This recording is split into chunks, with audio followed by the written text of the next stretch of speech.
지금 우리는 하나님의 말씀을 이렇게 봐가면서 계속해서 오후 시간에는 성령님과 관련된 메시지가 자꾸 나가고 있습니다.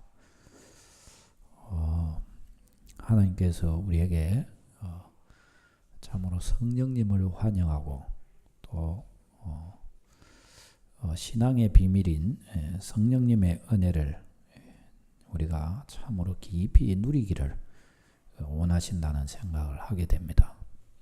믿음의 걸음을 이렇게 걸어가면서 소위 무미건조한 나로 말미암는 신앙이 아니라 성령으로 말미암는 성령으로 되어지는 신앙으로 우리가 계속 새로워져야 하겠습니다.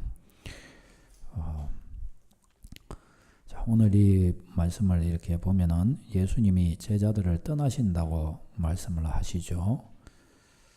제자들을 떠나신다는 것은 십자가에 못 박히시고 죽으신다는 것을 말하는 겁니다. 그게 제자들이 떠난다고 표현한 것입니다.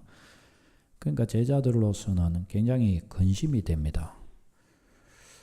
왜냐하면 지금 예수님과 함께 아직 이스라엘 나라도 회복하지 않았고 제자들로서는 예수님이 이제 이스라엘 나라를 회복하실 것이고 이 나라 회복하면 예수님이 왕되고 자기들은 소위 말해서 장관들이 되어가지고 이제 이 이스라엘 나라를 다스리며 다윗의 나라를 회복하고 뭐 이제 제자들이 이런 생각하고 있는데 예수님이 떠나신다고 그러니까 왕이 떠나면은 어떻게 됩니까?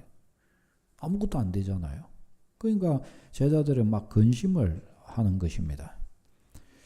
근데 이때 예수님께서는 제자들이 알아듣는지 못 알아듣는지 제자들을 향하여 내가 떠나가는 것이 너에게 유익하다라고 제자들을 가르치십니다. 왜 떠나가시는 것이 유익하냐라고 했을 때 예수님은 한 가지로 말씀합니다.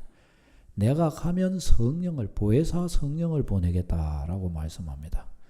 내가 가야 보혜사 성령님을 보낸다는 것입니다. 보혜사 성령님이 와야 너희에게 유익하다는 것입니다.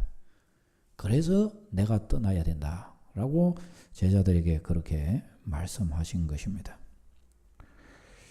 자, 그러면 예수님 육신으로 예수님이 제자들과 함께 계시는 것보다 성령께서 오셔서 거하시는 것이 왜 더 낫다고 예수님은 말씀을 하신 것일까요? 그것은 예수님이 육신의 몸으로 제자들과 함께 하시면 먼저는 시간과 공간을 초월하실 수가 없습니다.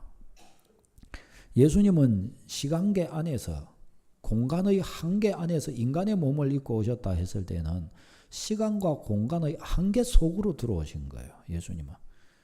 그러니까 공간적으로 먼저 한번 생각해 보십시다. 예수님이 육신의 몸을 입고 예루살렘에서 제자들과 만나고 계십니다. 그러면 예루살렘에서 제자들과 만나고 있으면 저 사마리아에서는 예수님을 만날 수 있을까요? 없을까요? 못 만나는 겁니다. 사마리아 땅뿐만 아니죠. 예루살렘에서만 만날 수 있고 다른 어떤 곳에서도 예수님을 만날 수가 없어요. 왜? 육신의 몸을 입고 계시니까 예수님은 예루살렘에 계시는데 다른 데서는 만날래야 만날 수 없죠. 이제 세계 각처에 믿는 자들이 나오게 될 것이고 주님은 저들을 다스리셔야 되는데 너 어떻게 저들 다 만나려면 예루살렘 다 가야 되는 거예요. 언제 그래가지고 그게 다 제자들이 되겠습니까? 그게 안 되는 것이죠. 시간적으로도 마찬가지입니다. 2000년 전에 이스라엘 땅에 예수님이 인간의 몸을 입고 오셨단 말이죠. 그러면 2000년 전에 예루살렘 말고 오고 오는 세대의 모든 하나님의 백성들이 있는데 그 사람들은 그러면 어떡합니까? 그럼 우리는 또 어떡합니까? 2000년 전에 예수님은 십자가에 못 박히시고 승천하셨는데 우리는 볼래야 볼 수도 없고 알래야 알 수도 없는 겁니다. 그럼 이거 어떡하죠? 그래서 육신의 몸을 가지신 예수님은 시간과 공간을 초월하여 계실 수가 없으신 것입니다. 그런데 반면에 오시는 예수님이 보내실 보혜사 성령님은 어떻습니까? 시간과 공간을 초월하십니다. 영이시기 때문에 시간과 공간의 제약을 받지 않으십니다. 아무리 많은 사람, 아무리 많은 지역의 사람이라 할지라도 순식간에 동시에 만나 주실 수가 있으십니다. 지금 저와 여러분들이 이렇게 있어요. 사람 같으면, 인간의 몸을 입었으면 둘이 같이 대화하고 있을 때 딴 사람하고는 대화 못합니다. 그렇죠? 근데 성령님은 어떻게 해요? 동시에 저와 여러분 전부와 대화를 나누실 수가 있고 만나 주실 수가 있습니다. 비단 우리뿐입니까? 서울에 있는 사람, 미국에 있는 사람, 다른 나라에 있는 사람들까지도 동시에 다 만나 주실 수가 있으십니다. 왜? 성령님은 공간을 초월하시기 때문에. 마치 공기가 이 안에 가득해서 저와 여러분이 함께 동시에 다 공기를 받아 마시고 내뱉고 할 수 있듯이 성령님은 그와 같이 동시에 다 만나 주실 수가 있으신 것입니다. 뿐만 아니죠. 예수님은 우리 밖에서 삼자적 입장에서 이 제자들을 만나 주시고 가르치셨습니다. 선생님이 되어서 제자들을 가르치셨단 말이죠. 제자들에게 십자가의 도에 대해서 가르쳐 주시고 율법을 가르쳐 주시고 성경을 열어서 제자들에게 이렇게 알려주셨습니다. 그런데 이것은 한계가 있습니다. 왜냐하면 저들 밖에서 가르쳐 주시는 것이니까 저들이 뭐 관심이 없고 안 깨달으면 어려워요. 또 저들이 깨닫는다 할지라도 자기 깨달음입니다. 그러나 성령님이 주시는 가르침은 어떻습니까? 그 정도가 아니라 성령님이 주시는 가르침은 친히 그 마음 중심 안으로 딱 집어넣어 버리시는 거예요. 왜? 성령님이 그의 마음 안에 계시기 때문에 성령의 지시하심과 성령의 가르치심은 그의 내적 자아와 바로 이야기를 해버리시는 거예요. 내적 자아와. 그러니까 어떻게 해요? 성령님의 가르치심은 살아있는 가르침이 소위 말하면 돼버리는 것이고 성령님이 말씀하시면 거역할 수 없는 말씀이 되어버리는 것입니다. 그의 마음 중심 안으로 그냥 들어와 버리는 말씀이 되어버린단 말이죠. 예를 들어서 제가 뭔가 잘못했을 때 다른 사람이 와가지고 저를 막 니 이랬지 저랬지 하면서 막 책망하면 기분이 좀 안 좋을 수 있습니다. 다른 사람이 와서 그러면. 그런데 내 안에서 나를 책망하면 어떨까요? 소위 말하면 내 내면에 있는 나의 양심이 나를 책망하면 어떻게 해요? 제 양심이 저를 향하여 야, 니 잘못했잖냐? 니 저한테 미안하다 해라. 제 양심이 저한테 그러면 어떻게 해요? 제가 제 양심한테 소위 말하면 화낼 수 있을까요? 안 됩니다. 왜냐하면 제 양심이 저니까. 내 안에서 내가 나를 향하여 너가 회개할 일이 있지 않냐 하고 그러기도 하고 네가 이렇게 해야 되지 않냐 그러기도 하고 제 안에서 저한테 저를 찌르는 거예요. 그러니까 이것은 아무리 듣기 싫어도 듣기 싫어할 수가 없고 아무리 거부하려고 해도 거부할 수가 없어요. 왜? 내 안에서 내가 나한테 그러는 거니까요. 내 안에서 나를 찌르는 것이기 때문입니다. 성령의 가르침은 이런 것입니다. 내 안에서 친히 나를 가르치시는 거예요. 내 안에서. 자, 이제 이런 사실들을 이렇게 염두에 두고 그러니까 예수님께서 내가 가는 것이 유익하다. 보혜사 성령이 오시는 것이 더 유익하다. 예수님은 이렇게 말씀을 하신 것입니다. 자, 이것을 염두에 두고 이제 우리가 오순절 성령 강림 사건 전후를 한번 생각해 보십시다. 오순절 성령 강림 사건 전에 제자들의 모습은 어땠습니까? 제자들은 오순절 성령 강림 전에 3년 동안이나 어떻게 해요? 친히 예수님과 동행했습니다. 예수님과 함께 먹었고 예수님과 함께 길을 갔고 예수님으로부터 직접 가르침을 받았습니다. 그 정도입니까? 예수님이 행하시는 기적을 자기들이 옆에서 수종들면서 직접 그것을 보았습니다. 그것뿐입니까? 예수님이 저들을 파송했을 때 제자들도 예수님이 주신 권능을 가지고 기적을 행했습니다. 그렇죠? 그렇게 행했습니다. 제자들은 직접 그 정도가 아니죠. 예수님은 제자들이 내가 십자가에 못 박힐 것이다. 못 박히는 장면도 보았고 그뿐만 아니라 3일 만에 부활할 것이다. 예수님의 부활도 제자들은 목격했습니다. 그런 자리까지 나갔습니다. 이 얼마나 큰 은혜요. 이 얼마나 큰 감동입니까? 제자들은 이 은혜도 이 감동도 다 받았습니다. 그런데 어땠습니까? 근데 이와 같은 과정 속에 있을 때에 제자 중 한 명인 가룟 유다는 예수님을 배반하고 결국은 자살하고 말았습니다. 베드로는 예수님을 3번 부인했습니다. 다른 제자들은 어땠습니까? 예수님이 사로잡히실 때 다 도망갔습니다. 왜 이렇게 했습니까? 너무 연약했기 때문입니다. 너무 연약한 거예요. 연약한 거예요. 너무 연약해서 마치 어린아이와 같아서 자기 믿음 가지고 스스로 판단하고 스스로 생각하고 이기지를 못하는 거예요. 또 뿐만 아니라 아직도 영적인 일에 대해서 저들의 마음이 열리지를 않았던 것입니다.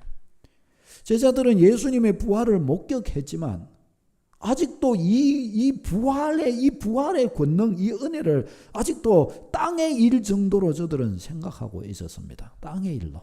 땅의 눈을 가지고 예수님의 부활을 봤단 말이죠. 땅의 눈을 가지고. 사도행전 1장 4절 5절에 보면 예수님께서 제자들에게 예루살렘 떠나지 말고 성령 기다리라 하고 분부하십니다. 사도와 함께 모이사 그들에게 분부하여 이르시되 예루살렘을 떠나지 말고 내게 들은 바 아버지께서 약속하신 것을 기다리라. 성령 기다리란 말이죠. 요한은 물로 세례를 베풀었으나 너희는 몇 날이 못되어 성령으로 세례를 받으리라 하셨느니라. 그 예수님께서 제자들에게 내가 떠나가면 이제 내가 보낼 성령 기다리라고 그러신 거예요. 예루살렘 떠나지 말고 예루살렘 기다리라고 말씀하신 겁니다.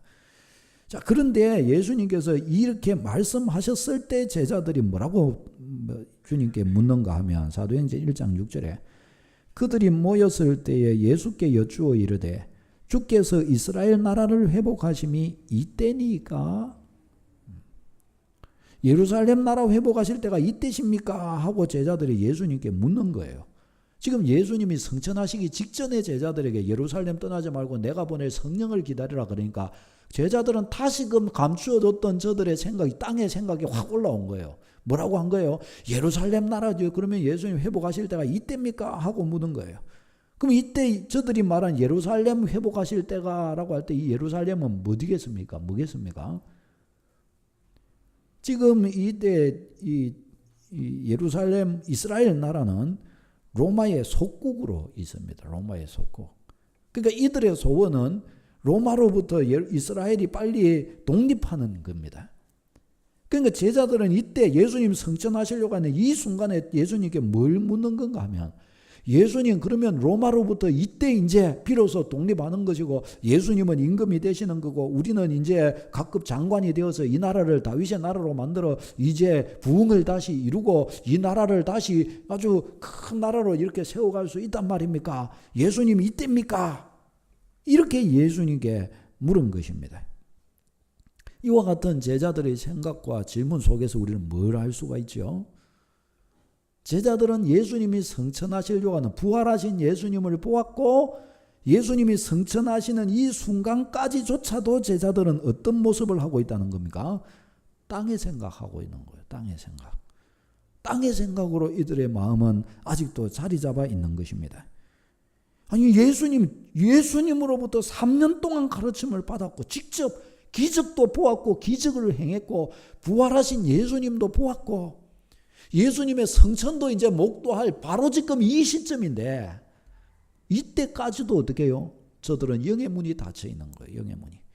예수님이 십자가 지신 것과 예수님의 부활과 이것이 우리에게 영혼의 구원을 가져다 주기 위한 것인 것을 아직 모르고 있는 거예요. 아직 그 생각을 못하고 있는 거예요. 이스라엘 나라 회복하신 것으로 지금 착각하고 있는 겁니다. 땅의 일로 생각하고 있는 거예요. 이걸. 그러니까 이 생각을 가지고 있으니까 예수님과 아무리 이야기해도 안 되죠. 그런데 예수님께서는 이런 제자들을 놔두고 성천하신다고 그래 버리시는 거예요. 성천하신다고. 아니 이제 이런 생각을 갖고 있는 제자들이 지금 이게 답답해서 어떡합니까? 이거 얘들하고 뭘 어떻게 하겠어요? 이걸. 근데 예수님은 성천하시는 거예요. 그리고 오순절 성령 강림하셔서 이제 사도행전 2장에 넘어가면 예수님의 약속하신 성령님을 이렇게 보내시는 그 성령 강림의 역사가 일어나는 것을 보지 않습니까? 근데 여기서 이제 완전히 이렇게 천하가 뒤집어져 버리는 거예요. 뒤집어져요. 여기에서 이제 성령 강림하신 순간부터 이제 어떻게 됩니까? 성령 충만을 받은 제자들은 완전히 다른 사람이 돼버립니다. 그러니까 오순절 성령 강림 전과 후가 제자들이 완전히 달라져 버렸어요. 완전히. 사실상 제자들이 진짜 달라졌어야 될 시기가 우리 인간적으로 생각해 볼 때는 언제쯤에 진짜 달라졌어야 됩니까? 예수님의 부활을 목도했을 때 달라졌어야 돼요. 그리고 예수님의 성천을 목도할 때 또 두 번째 달라졌어야 되고 그럴 것 같습니다. 그런데 실제적으로는 그때까지만 해도 아무리 부활을 목도하고 이적과 기사를 봐도 땅의 껍질이 안 벗겨지는 거예요. 땅의 눈이 안 벗겨지는 거예요. 그게 영적인 눈이 안 열리는 거예요. 영적인 눈이. 근데 언제 열려요? 오순절 성령 강림을 받고 난 그때 순간부터 바로 열려버렸습니다. 그 순간부터. 오순절 성령 강림 순간부터 어떻게 됐습니까? 제자들이 막 성령 충만을 받게 되고 그때부터 제자들이 자기들 입술로 막 복음이 막 쏟아지기 시작합니다. 복음이 쏟아졌다는 말은 저들이 복음을 밝히 깨달았단 말입니다. 깨달은 거예요. 예수님이 그렇게 가르쳐 줬는데도 엉뚱한 말 하던 제자들인데 성령 임하시자 예수님은 떠나가셨는데 자기들끼리 자기들 입술로 복음이 막 쏟아져요. 진짜 예수님의 말씀이 쏟아져 버린 거예요. 저들의 입술을 통해서. 이게 어떻게 된 거예요? 성령이 하신 일이었습니다. 성령. 저들이 진리를 밝히 깨닫게 돼버린 것입니다. 어떻게 해요?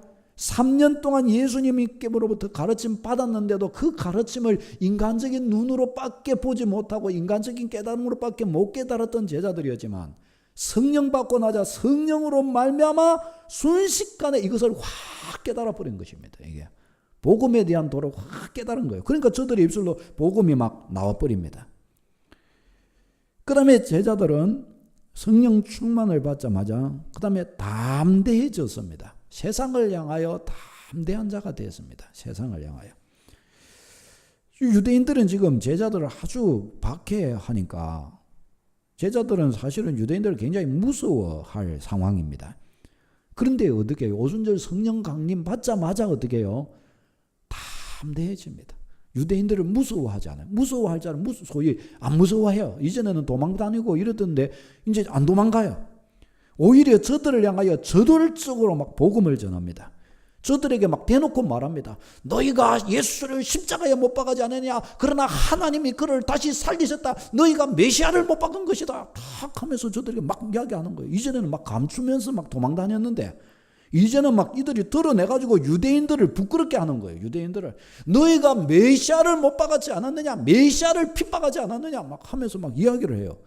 그런데 거기에서 또 더 이상한 것은 이 말을 들은 유대인들은 막 칼 갖고 오고 막 창 들고 와가지고 막 제자들을 잡아 죽이려고 막 이래야 되는데 사도행전을 보면 어떻게 해요? 이들이 거기에서 막 벌벌 떨어버립니다.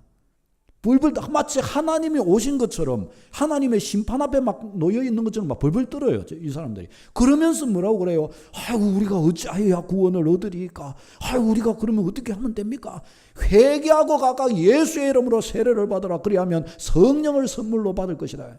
탁 하고 베드로가 저들에게 답을 줍니다. 아니 여러분 이런 일이 어떻게 이렇게 일어납니까? 제자들은 그렇게 달변가도 아니고 배운 사람들도 아닙니다.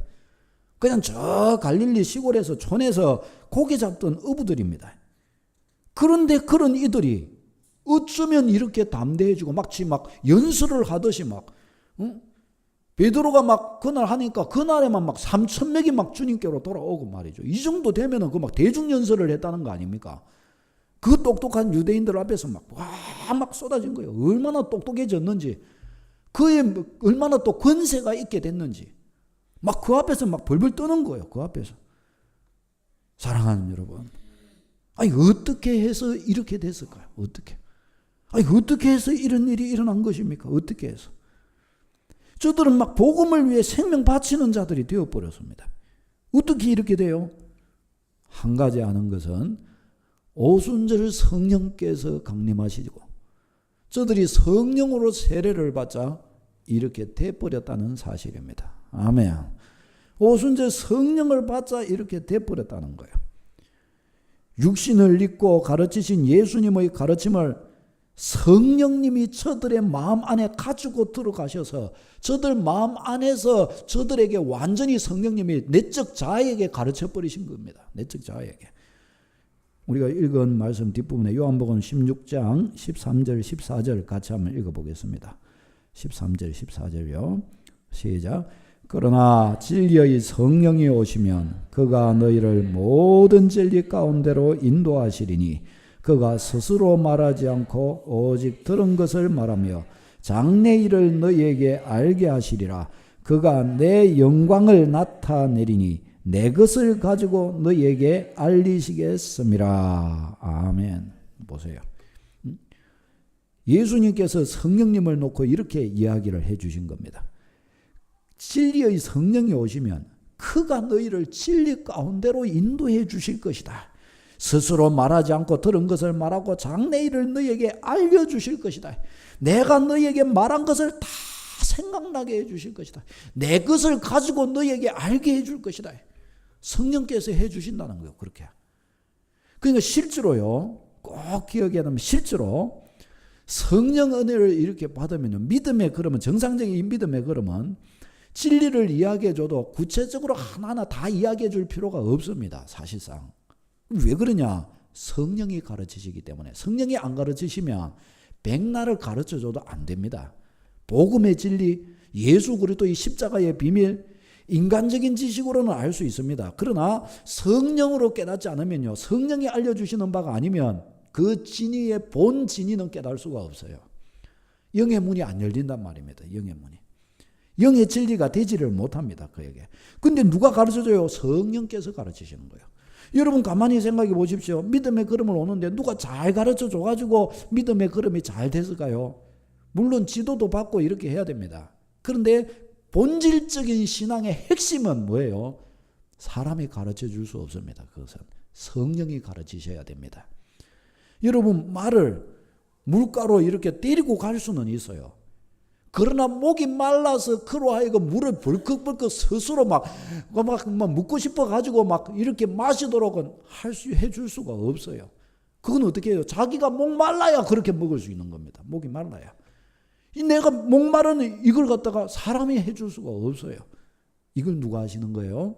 성령이 하시는 일이란 말이죠. 성령이. 그래서요. 진리 안에서 믿음의 백성의 길을 이리 걸어가는 것은 사람의 인도 때문이 아니라 영의 인도 때문에 그렇게 되는 겁니다. 영의 인도 때문에. 아멘. 여러분이 믿음의 걸음을 걸어가고 주님께 기쁘시게 하고 주님을 기쁘시게 할 욕망이 생기고 막 주님의 나라와 의를 위해 살아가고 싶어지게 되고 제가 잘 가르쳐서 그러는 게 아니에요. 또 저 때문도 아니에요. 누가요? 성령이 내 영혼을 잡아주시기 때문에 그렇게 되는 거예요. 성령이. 성령께서 나를 진리 가운데로 인도해 가시기 때문에 내 영 불붙는 겁니다. 내 영이. 누가 뭐라고 하지 않는데 100명이 와가지고 아니다 그래도 내 영혼은 따라가 버리는 거예요. 그 길로. 내 영혼은 불이 붙어가지고 그리로 가는 겁니다. 이게 믿음의 세계인 줄로 믿으시기를 바랍니다. 진리의 세계가 그런 것입니다. 거듭난 사람은 성령 따라가는 겁니다. 거듭난 사람은. 하나님의 은혜의 말씀을 따라서 그저 가는 거예요. 왜요? 진리가 내 안에 있기 때문에. 진리의 인도함을 받아서. 사람이 가르쳐주는 언어로 가르쳐주는 그 말 정도가 아니라 내 안에서 진리의 성령이 나를 딱 끄고 가버리시는 거예요. 진리의 성령이. 사람이 말하는 것 너머의 세계를 깨달아 버리는 거예요. 하나를 이야기했는데 10가지의 진리가 깨달아지기 시작하는 거예요. 내 안에 살아있는 진리로 다가오기 시작하는 겁니다. 이걸 누가 가르치셔요? 성령께서 그렇게 해주시는 것입니다. 성령은 예수님과 따로 사역하지 않으십니다. 예수 그리스도 안에 가고 오직 예수 그리스도를 드러내십니다. 예수님이 제자들에게 가르치셨던 바로 그 가르치심을 성령이 우리 안에 심으십니다. 아멘. 성령께서 해주시는 거예요. 성령께서. 그래서요, 복음을 우리가 전할 때에도요, 우리가 처음부터 끝까지 다 해야 된다. 그렇게 생각할 필요 없습니다.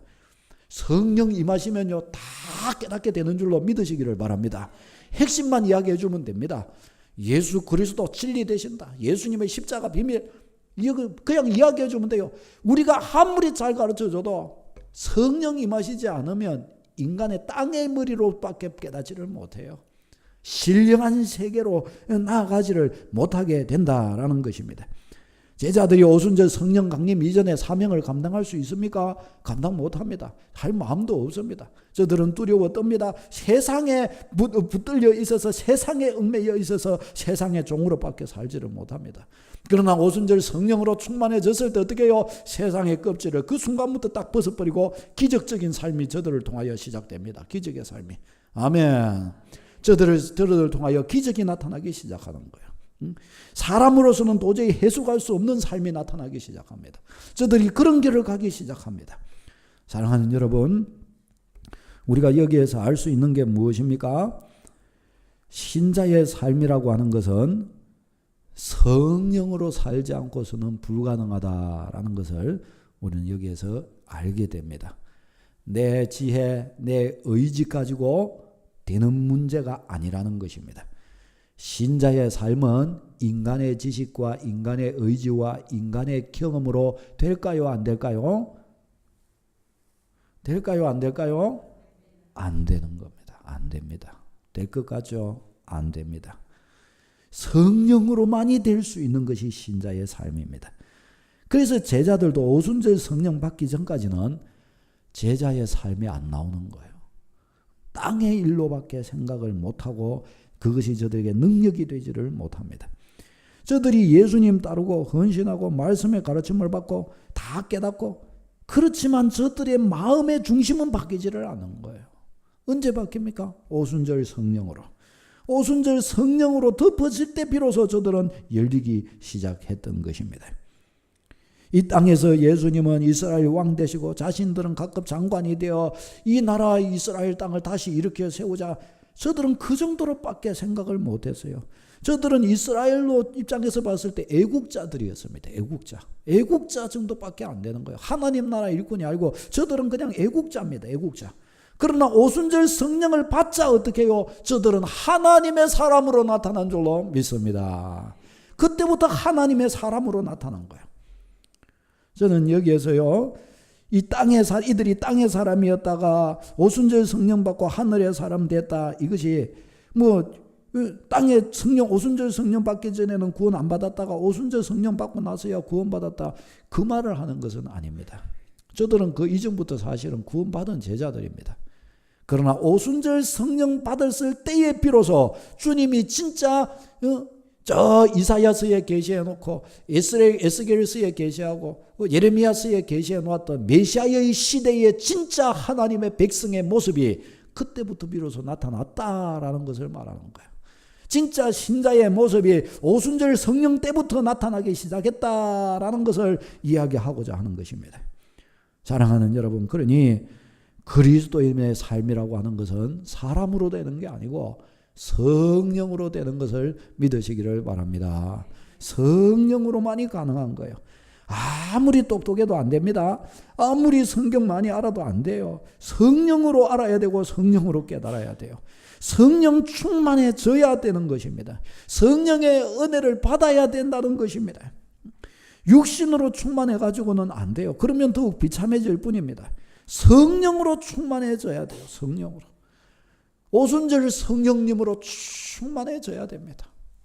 오순절 성령으로 충만받는 여러분 되시기를 바랍니다. 신앙생활이라고 하는 것은 성령 충만한 생활입니다. 신앙생활은 성령 충만할 때 비로소 제대로 될 수가 있습니다. 그러니 성령 충만해지는 것이 우리 신앙생활의 목표가 되도록 해야 됩니다. 성령 충만해지면은 다 성령님이 알아서 시켜주시는 거예요. 내가 어떻게 살아야 될까? 성령님이 다 인도해 가십니다. 내가 아무리 머리를 써가지고 이거는 죄인데 이거는 이런데 이거는 저인데 아무리 머리를 써서 해도 머리를 아무리 써서 이거는 옳고 저거는 틀리고 아무리 해도 내가 틀린 대로 가는데 어떡합니까? 이 앞에서야 어떻게 할 수 없어요. 아무리 내가 힘이 좋고 잘 버틸 수 있고 이랬다 해도 얼음판 위에서야 미끄러지지 않겠습니까? 얼음판 위에서야. 아무리 몸무게 많아봐야 어때요? 빙판 위에서야 어떻게 견디겠어요? 내가 아무리 옳고 그름을 잘 알고 진리를 알고 그러면 뭐합니까? 정작 삶의 현장 가운데 섰을 때는 자빠져 버리는데 어떡합니까? 못 이기는데 어떻게 해요? 자빠져 버리는데 어떻게 해요? 자빠져 버리는데.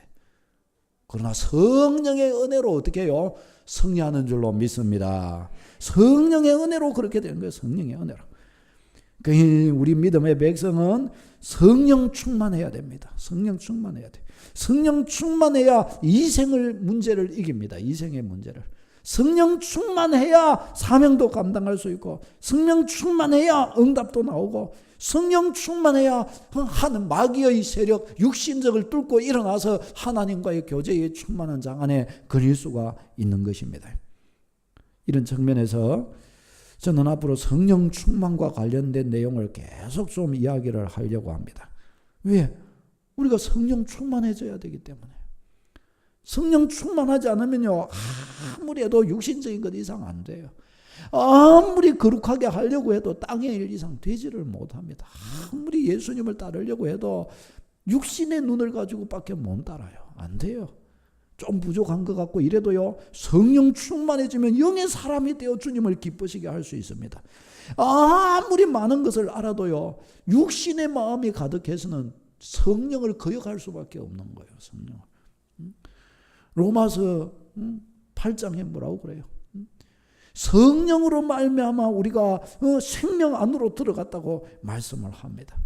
성령의 소욕이 육신의 소욕을 대적한다고 갈라디아서는 말씀을 합니다.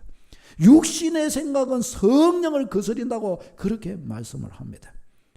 그러니 우리 믿음의 백성은 이제 우리는 성령님을 열심히 추구하고 우리 안에 성령으로 충만하게 채워질 결심을 하고 나는 성령 충만한 그리스도인이 되어야 되겠다.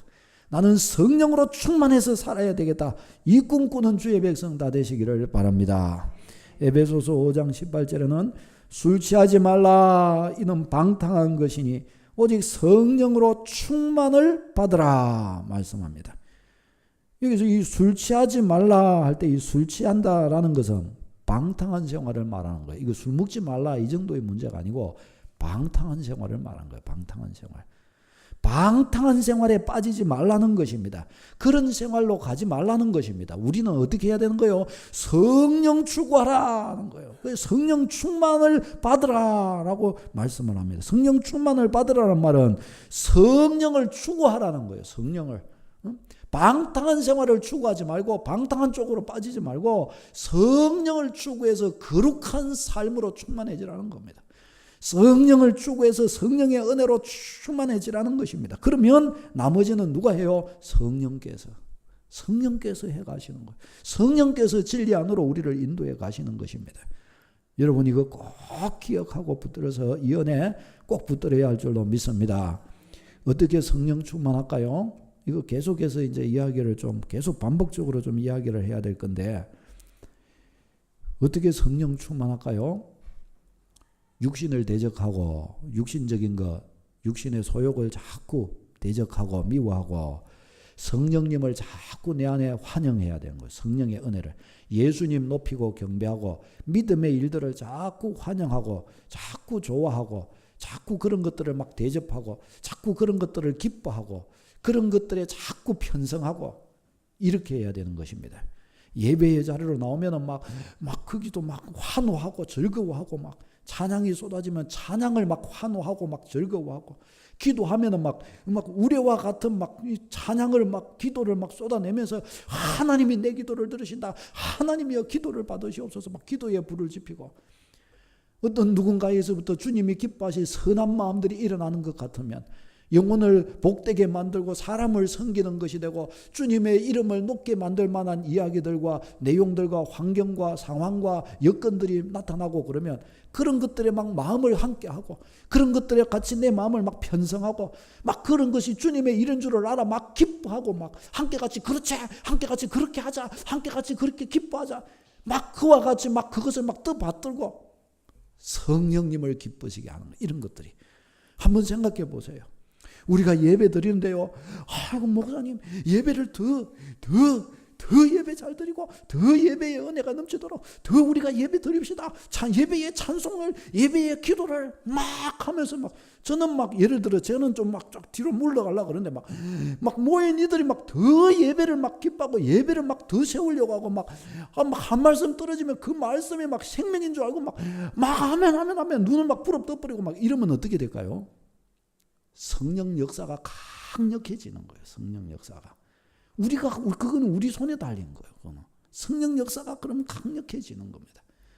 이런 방식으로 우리의 믿음의 생활을 하나하나 정돈해 가야 할 것이고 그와 같이 걸어간다면 성령 충만하고 그 성령 충만을 힘입어 오순절의 역사를 이룬 제자들의 삶이 사도행전이 저와 여러분들의 삶을 통하여 나타날 줄로 믿습니다. 이번 주 지나가시면서 이거 경험하고 열심히 믿음의 선한 싸움을 싸워 승리하는 여러분 다 되시기를 바랍니다.